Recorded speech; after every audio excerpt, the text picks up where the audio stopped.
दो समय विगतको, यो समय वर्तमानको हो। आधुनिक नेपालको ऐतिहासिक रूपरेखा दर्शाउने टेलिभिजन कार्यक्रम युग, the era, a historical show युग। न्यूज नेपाल टेलिभिजन HD मा हरेक शनिबार साँझ 7:30 बजे युग। न्यूज नेपाल टेलिभिजनको बिल्कुलै नौलो प्रस्तुति कार्यक्रम युगमा यहाँलाई स्वागत एवं न्यानो अभिवादन टक्राउन चाहन्छु। नमस्कार, म प्रस्तुता सुनिल ओलकको तर्फबाट। युग, the era, a historical show युग। विगतको केही हप्तासम्म हामीले राणाकालीन दरबारहरूको श्रृङ्खला प्रस्तुत गरेका थियौँ। गत हप्तादेखि हामीले नयाँ श्रृङ्खलाको रूपमा सहरका कथाहरू लिएर आएका थियौँ। केही हप्ता अगाडि वीरगञ्ज, विराटनगर र धरानको कथाबाट सुरुवात भएको सहरको कथामा गत हप्ता बुटोल, जनकपुर र नेपालगञ्जका कथाहरू सुनाएका थियौँ। यस हप्ता केही अन्य सहरका कथाहरू प्रस्तुत गर्ने जमको गरिरहेको छु। यसै श्रृङ्खलाको सुरुवात नारायणगढ सहरको कथाबाट सुरु गर्न लागेको छु। युग, the era, a historical show युग। चितवन जिल्लाको प्रमुख सहर नारायणगढ महेन्द्र राजमार्गले छिचोलेपछि बल्ल चर्चामा आएको थियो। साथै जनघनत्व बिस्तारै बढेर सहरको रूप लिएको सहर हो। यस अर्थमा भन्ने हो भने नारायणगढको उमेर भर्खरै 50-60 वर्ष मात्रै पुगेको छ। राप्ती नदी र नारायणी नदीको बिचमा रहेको समतल राप्ती उपत्यका नै अहिलेको नारायणगढ हो। नारायणी नदीको नामका कारणले नै यो स्थानको नाम नारायणगढ रहन गएको र राणाकालमा कालापानीका रूपमा चिरपरिचित यस क्षेत्र औलोको प्रकोपले मानव बसोबास अनुपयुक्त मानिने गर्दथ्यो। तसर्थ राणाकालमा सजाय दिनका लागि पनि कालापानी पठाउने गरिन्थ्यो। पछि शिकारको लागि उपयुक्त देखिएपछि भने यस क्षेत्र नजिकै रहेको कसरा तथा सौरा क्षेत्र राणाहरूले शिकार कूटनीतिका लागि प्रयोग गर्न थाले। अङ्ग्रेजका उच्च तह एवं राजपरिवारका सदस्यहरूलाई शिकार गर्न यही निम्त्याउन थालियो। कुनै बेलाको यही कालापानी भनेर अपहेलित क्षेत्र भविष्यमा देशको राजधानी बन्ने सम्भावना बोकेको सहर पनि हो। तन्मे मित्रम हिरण्यक्यम नाम मुसिक राजौ गण्डकी तीरे चित्र बने निवसति स्वस्माकं पद्यम रक्षस्ति इत्यालोच्य सर्वे हिरण्यक्र विवर समीपम गता। गण्डकी नदीको किनारमा रहेको चित्रवनमा मेरा मित्र हिरण्यक नाम गरेको मुसाहरूका राजा बस्ने गर्नुहुन्छ। उहाँले हाम्रो जाल काट्नुहुनेछ। यसरी सोच्दै सबै परेवाहरू हिरण्यकको दुलो भएको ठाउँ नजिक पुगे। यस कथाका अनुसार पनि गण्डकी नदीको किनारमा रहेको वनको नाम चित्रवन रहेको प्रमाणित हुन्छ। यसर्थ चितवनलाई पहिले चित्रवन भनिन्थ्यो भन्न सकिन्छ। यही कथाका अनुसार पनि यस ठाउँमा पहिले ठुलो वन थियो। केही कथाहरूका अनुसार वनमा थारूहरूको राजा चित्रसेनले राज्य गर्ने गर्दथे। तसर्थ चित्रसेन राजाको वन भएकाले चित्रवन भन्न थालिएको भन्ने पनि बुझिन्छ। हाल पनि थारूहरूले हरिबोधनी एकादशीको दिनमा भगवान चित्रसेन बाबाको रूपमा पूजा गर्ने गर्दछन्। तर चितवनको कथा यसैमा सीमित हुँदैन। चितवन नजिकै रहेको देवघाटलाई देवताहरूको पुण्यस्थलको रूपमा लिने गरिन्छ। पुराणहरूका अनुसार सत्ययुगमा सत्यवत भनिने पुण्यस्थल नै आजको देवघाट हो। अहिलेको चितवन रहेको स्थल वृद्धकालीन समयमा वृज्जी गणराज्यको एक हिस्सा थियो। वृज्जी गणराज्य 8वटा साना राज्यहरू मिलेर बनेको गणराज्य थियो। सिद्धार्थ गौतमका बुबा राजा शुद्धोधनका समयमा शाक्य गणराज्यको विस्तार हुँदा यस भाग शाक्य गणराज्य अन्तर्गत रहेको थियो। पछि कोलीय राज्यको दमनका कारण शाक्य राज्यको अस्तित्व नै मेटियो।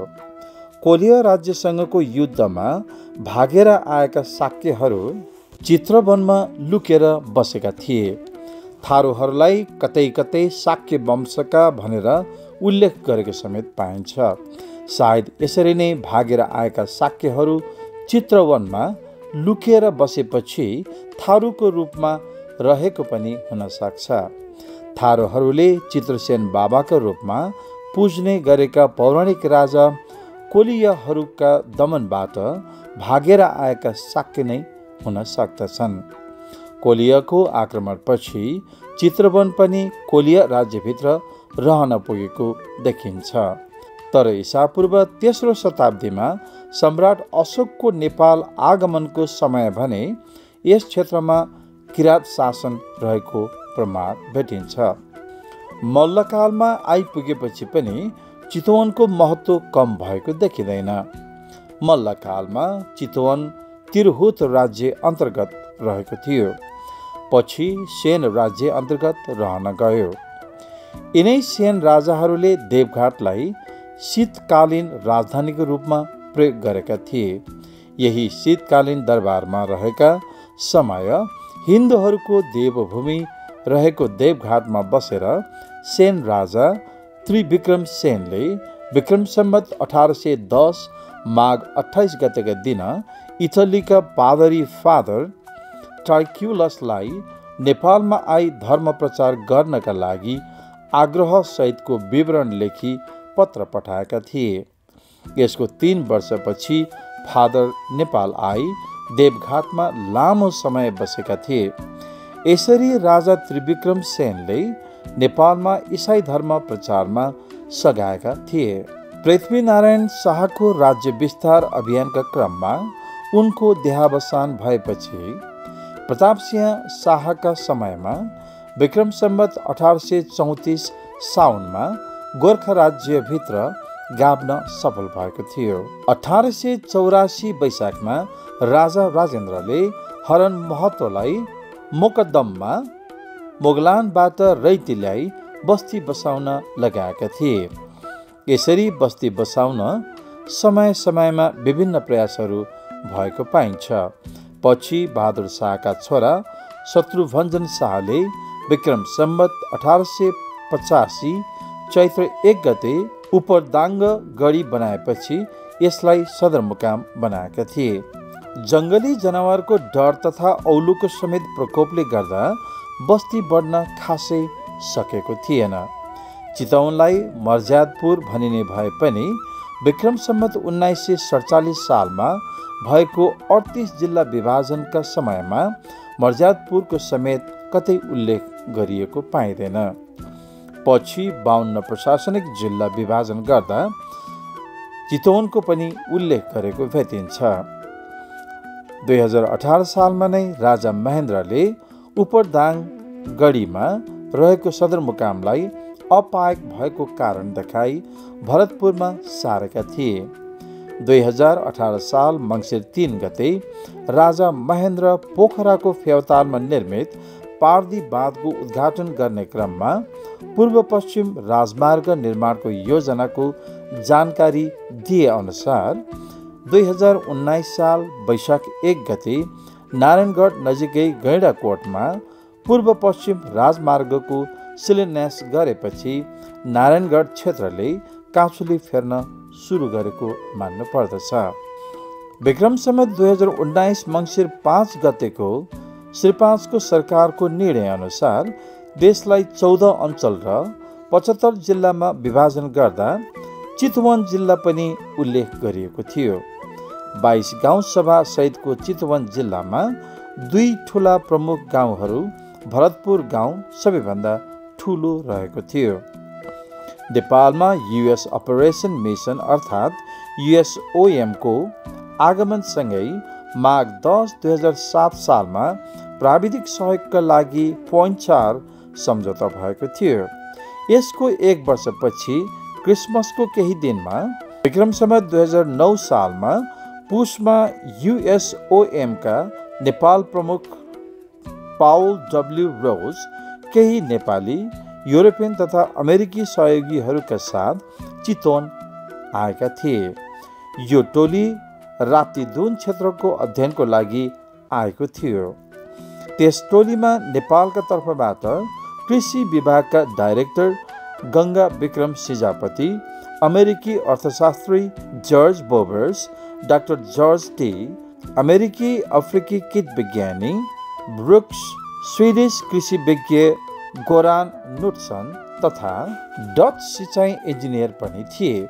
यो टोलीको प्रमुख उद्देश्य भनेको अहिलेको नारायणगढको समुच्च विकास गर्ने तथा त्यहाँ फैलिएको औलो उन्मूलन गर्ने नै थियो।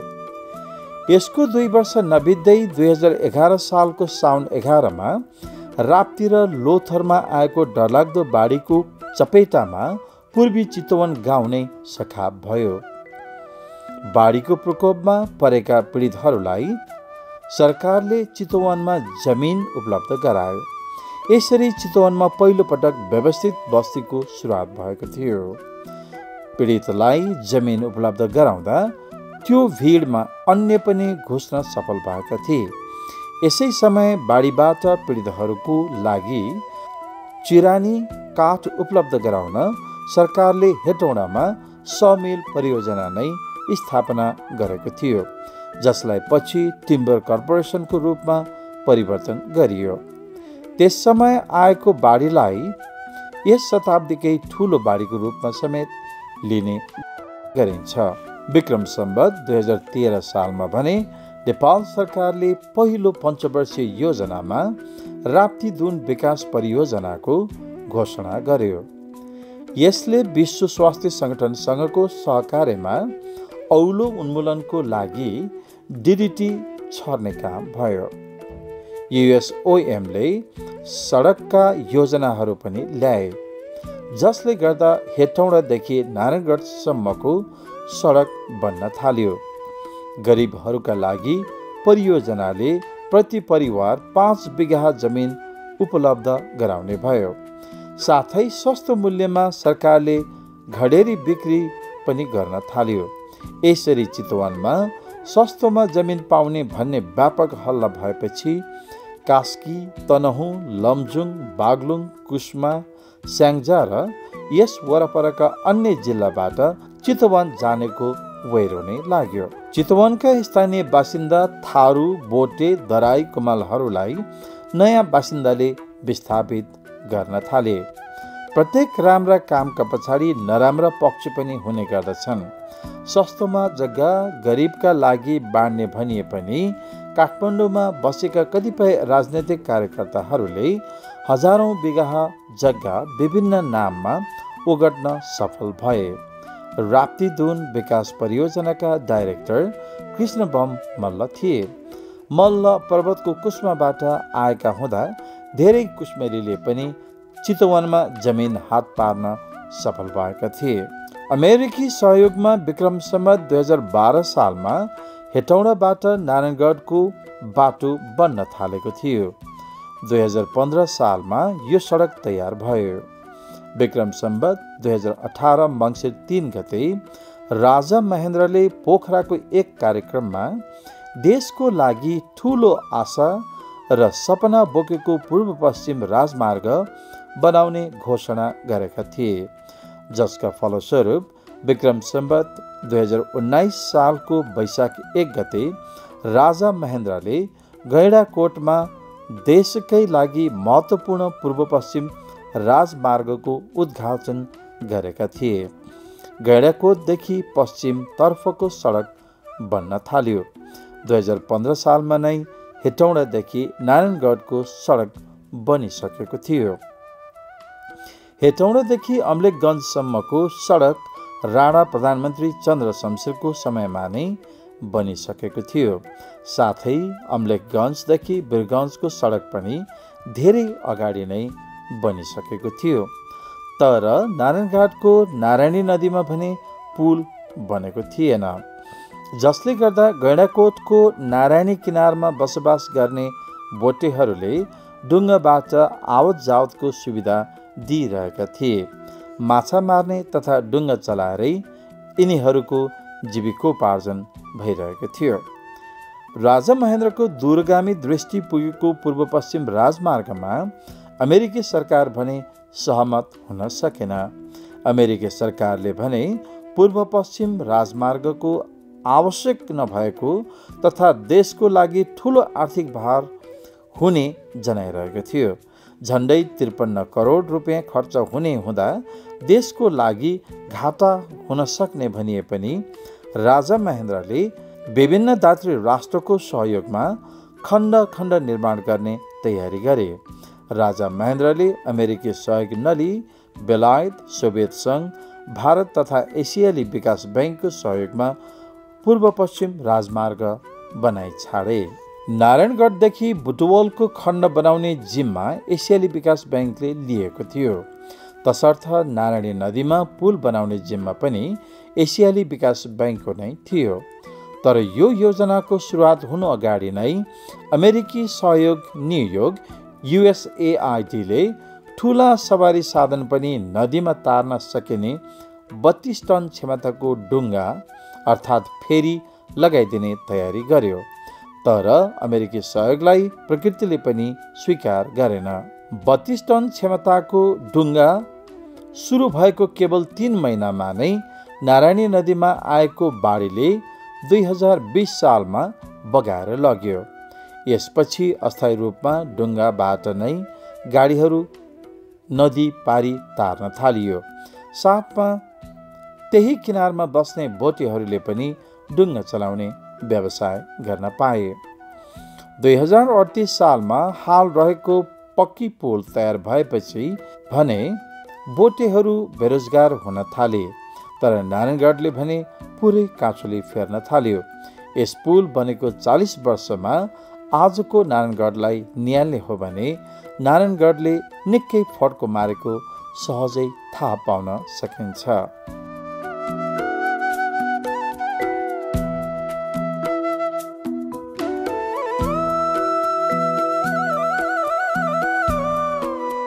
युग the era a historical so युग। कुनै बेला भुजेला, सिद्धनाथ तथा आदर्श गाउँ पञ्चायत मिलाएर बनाइएको डुसुडी बजारलाई राजा महेन्द्रले भारतीय सीमा नजिकै भारतीय प्रभावलाई कम गर्न सहर विकास गर्नुपर्ने अवधारणाले 2021 सालमा नयाँ सहरको स्थापना गराएका थिए।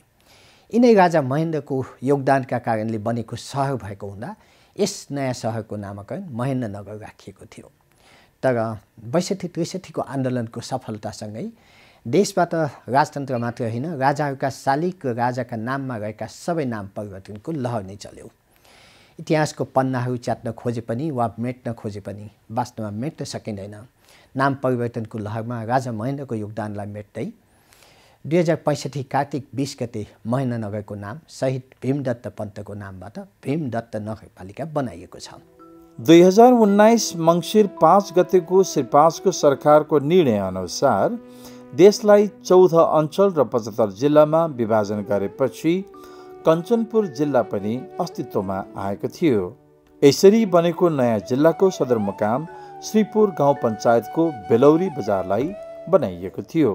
तर पछि विभिन्न गाउँ पञ्चायत मिलाएर बनाइएको धुसुडी बजारलाई राजा महेन्द्रले भारतीय सीमा नजिकै भारतीय प्रभावलाई कम गर्न सहर विकास गर्नुपर्ने अवधारणाले 2021 सालमा सानो सहरको रूपमा स्थापना गराए।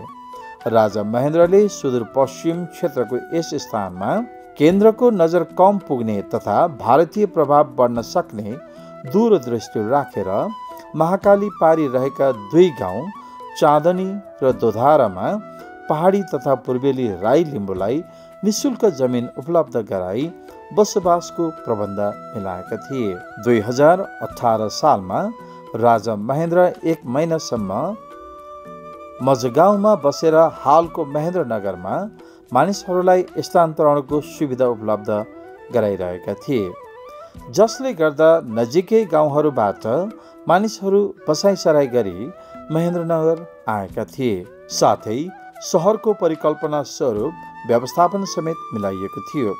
पछि बर्माबाट नेपालीहरू निष्कासित हुन थालेपछि राजा महेन्द्रले बर्माबाट नेपाल प्रवेश गर्ने नेपालीहरूका लागि पनि घरबारको व्यवस्था मिलाइदिने मनसायले राजा महेन्द्र स्वयं बर्मा गई नेपालीहरूलाई नेपाल आउन आग्रह गर्दै बुटवल, भैरवा तथा महेन्द्रनगरमा रहन अनुरोध समेत गरेका थिए।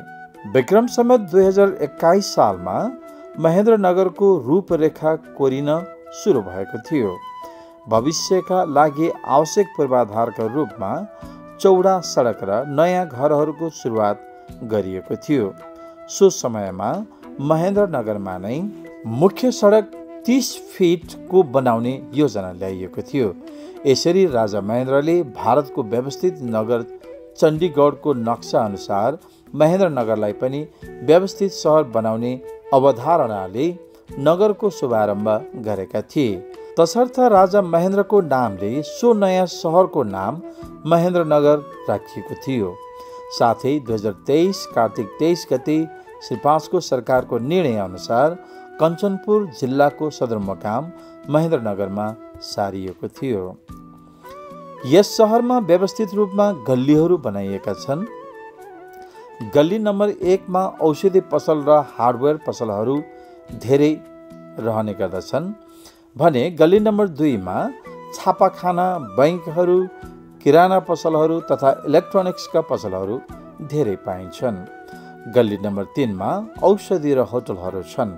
गल्ली नम्बर 4 मा खास गरी होटलहरू नै धेरै छन्।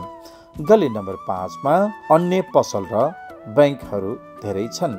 यसरी भिन्न भिन्न व्यवसायलाई एउटै थलोमा केन्द्रित गर्ने योजना अनुसार नै बनाइएको थियो। विक्रम सम्वत 2034 फागुन 9 गते तत्कालीन भुजेला सिद्धनाथ आदर्श गाउँ पञ्चायतका सम्पूर्ण भाग तथा सुडा र एरी गाउँ पञ्चायतको आंशिक भाग सहित समेटेर महेन्द्रनगर नगर पञ्चायत गठन गरिएको थियो। 2046 सालको आन्दोलनले देशमा लामो समयदेखि रहेको पञ्चायती व्यवस्था ढालेपछि महेन्द्रनगर नगर पञ्चायत महेन्द्रनगर नगरपालिका बन्यो। 2062-63 को आन्दोलन पश्चात फेरि देशले काँचुली फेर्यो।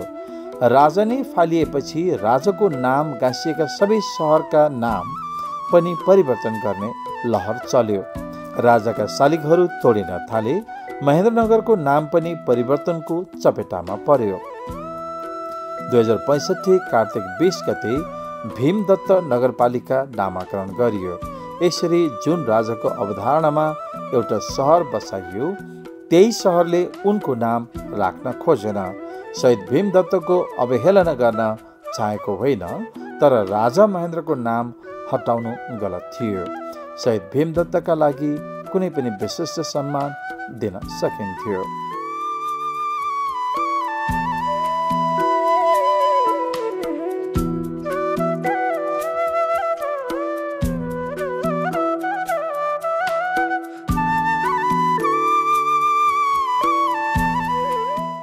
युग, the era, a historical show. युग करिब 100 वर्ष अगाडिबाट सुरु भएको बटौली बजारलाई विषम 1990तिर केही व्यापारीले भारतीय सीमा नजिकै रहेको भैरवातर्फ बिस्तारै आकर्षित गर्न सफल भएका थिए।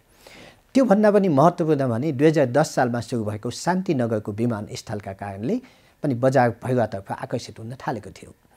भारतबाट आउने लाहुरेहरूको सङ्ख्या बढ्दै जाँदा थकालीहरूको बस्ती बिस्तारै भैरवातर्फ पनि बढ्न थालेको थियो। खास गरी खाना खुवाउने र भट्टी पसल र कपडाको व्यापारमा थाक खोलाबाट झरेका थकालीहरूको बाहुल्यता रहेको थियो। 2024 सालमा सरकारले नगर पञ्चायतको घोषणा गरिदिएपछि अझ सहरले व्यापकता पाउन थाल्यो। यही समय नेपाल सरकारले एसपीआरको योजना अगाडि सारिदिएपछि भैरवा राजमार्गको बाटो पोखरासँग गाँसिने मौका पायो। यसरी भैरवाले पुरै छलाङ मार्न सहजता भयो। भैरहवा बौद्धकालीन समयदेखि नै प्रचलित नाम भए पनि सहरको रूपमा भने विकास हुन सकेको थिएन। विक्रम सम्वत 2009 साल साउनमा नेपाल सरकारले बेलायती सेनाका लागि भर्ती गर्नका लागि धरान र भैरहवा नजिकै रहेको पक्ली हवामा रिक्रुटिङ डिपो अर्थात् भर्ती केन्द्र खोल्न इजाजत दियो।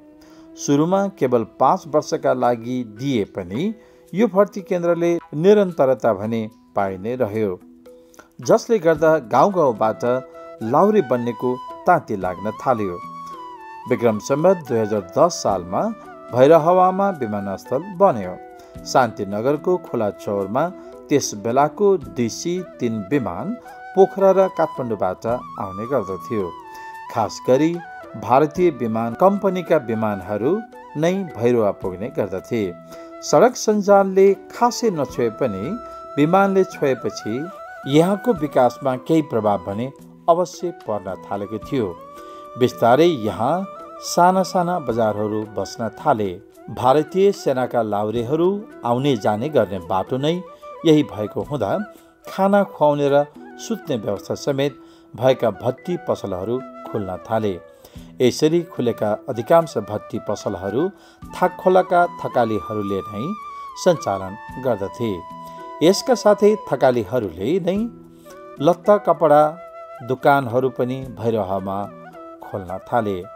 बिस्तारै बटौलीको व्यापार भैरहवातर्फ पनि बाँडिन थाल्यो। विक्रम सम्वत 2018 सालको फागुनमा बर्मामा जनरल रे विनले बर्माको सम्पूर्ण अधिकार लिएपछि देशमा रहेका लाखौं भारतीय र नेपालीहरूलाई देश छाड्न बाध्य बनाए, जसले गर्दा बर्मामा बस्ने नेपालीहरूको ठूलो संख्या बर्मा छोडेर नजिकै थाइल्यान्ड तथा भारततर्फ लागे। यसरी फर्कनेहरू कतिपय आफ्नै देश पनि आइपुगे।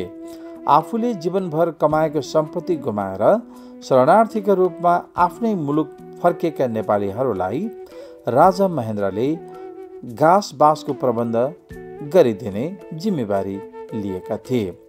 उनीहरूका लागि बुटवल, भैरहवा र महेन्द्रनगरमा बस्ने व्यवस्था मिलाइएको थियो। यसरी भैरहवामा बर्मादेखि आएका नेपालीहरूलाई बस्ने व्यवस्था मिलाइएपछि बर्मेली चोकको स्थापना समेत भएको थियो। विक्रम सम्वत 2023 फागुन 17 गते राजा वीरेन्द्रबाट आधुनिक भैरहवा विमानस्थलको समुद्घाटन भएपछि भैरहवाको अवस्था अझ विस्तृत भएको थियो। बुटवल र भैरहवाको सडक धेरै अगाडिदेखि चालु नै थियो। 2023 सालतिर नै भारतीय सहयोगमा एसपीआरको शुभारम्भ भयो। एसपीआर भनेको पहिलेको सुनौली पोखरा राजमार्ग थियो। भारतीय सीमा सुनौलीदेखि पोखरासम्म जोडिएको हुँदा सुनौली पोखरा राजमार्ग भनिएको थियो। पछि यस राजमार्गको नाम सिद्धार्थ राजमार्ग राखियो।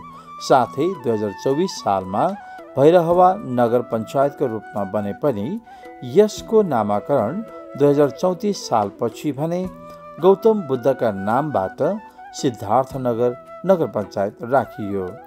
2047 सालमा देशमा आएको परिवर्तनसँगै सिद्धार्थ नगर नगरपालिका बन्न पुग्यो। हालै अन्तर्राष्ट्रिय विमानस्थलको समेत समुद्घाटन भइसकेको हुँदा यो सहरले अझै फड्को मार्ने प्रबल सम्भावना बोकेको छ।